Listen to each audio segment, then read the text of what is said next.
But a few years ago, I did Exodus 90, and one of their things was cold showers, and I hated it. It was not the time for me. I was not in the right mindset. I really feel like the last few days we've had a thing going on that has caused some, and it's not mental health and it's not chemical. We just had a bit of a disagreement with someone outside of our family, and it's really brought me down. It's really had a negative impact, and it's hit a lot of wounds in dealing with this. And I've been diving into my triage toolkit of how do I calm down. Some of it is prayer. Really been trying to pray for these people that were involved in this situation where there was conflict, and really trying to pray about it and let it go. And that's not always easy, and especially when you have a mind that tends to ruminate and wants to keep going back to the thought, go back to the thought, back to the thought. And I'll be praying liturgy hours, and there they are again. I'm trying to pray my rosary. There they are again. I go outside. There they are again. It's like in my mind constantly. But I have found that if I stick to the routine that I've been trying to develop in the last few weeks, I keep getting little dopamine hits, which that was one of the things that Dr. Huberman talked about, right? So taking a cold shower gives a dopamine hit.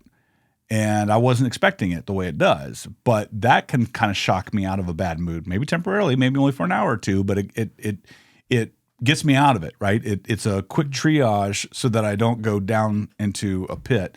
Same thing I've been trying really hard to get back into my daily discipline of just doing 25 minutes of creative writing, and there are a lot of mornings where I don't want to do it.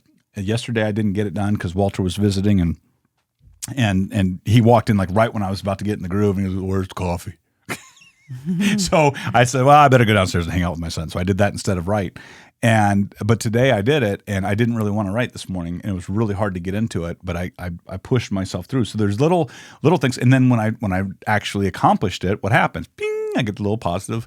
It's not a huge rush, but it's a little hit. I've been doing 10 minutes of exercise on top of, I've been going for the walk in the morning and praying the rosary with you, and that helps. But about 3 or 4 days a week, I'm trying to do this little 10-minute workout. I just tried it. I thought, well, I'll give these things a shot. But Netflix added a whole bunch of, if you type in, I think it's Nike. I thought it was Adidas, but I think it's Nike workout. If you type in workout, there's all these workout videos. They're like 10, 20, 30-minute videos.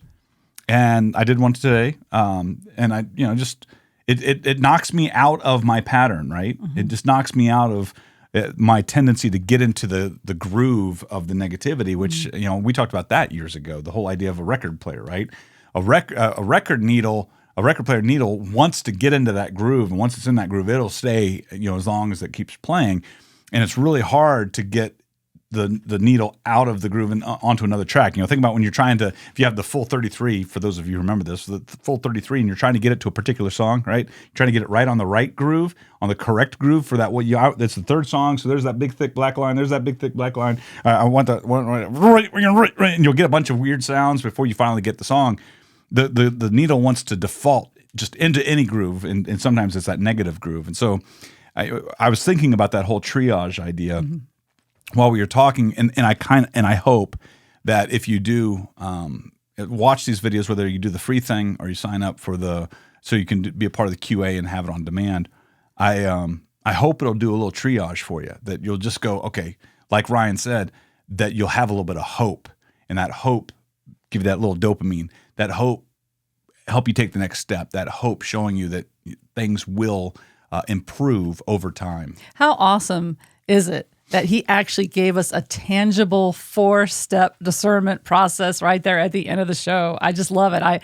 As soon as he was describing each step, I tried to commit it to memory so that I wouldn't forget the letters that he said. But just in case you're just like, oh yeah, he did say that. What is it? It was like FAFT.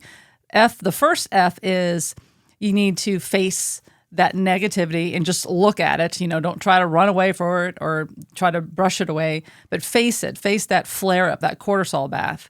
And then accept it was the second phase. And just know that you've been here before, you're going to get out of it again.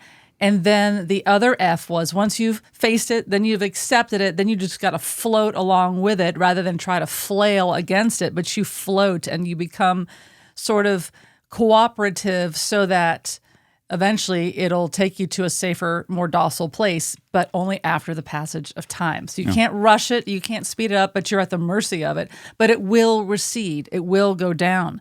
And so FAFT, I thought, that's just brilliant. And a lot of it, even though that's probably more of maybe a secular help tool, that's not necessarily spiritual, but it is awfully complementary to the discernment of spirits. I was something about it sort of reminded me of St. Ignatius of Loyola's rules. Thanks for watching. Hey, make sure you subscribe, like, and all those other kind of things to Rosary Army's channel, and visit us at rosaryarmy.com.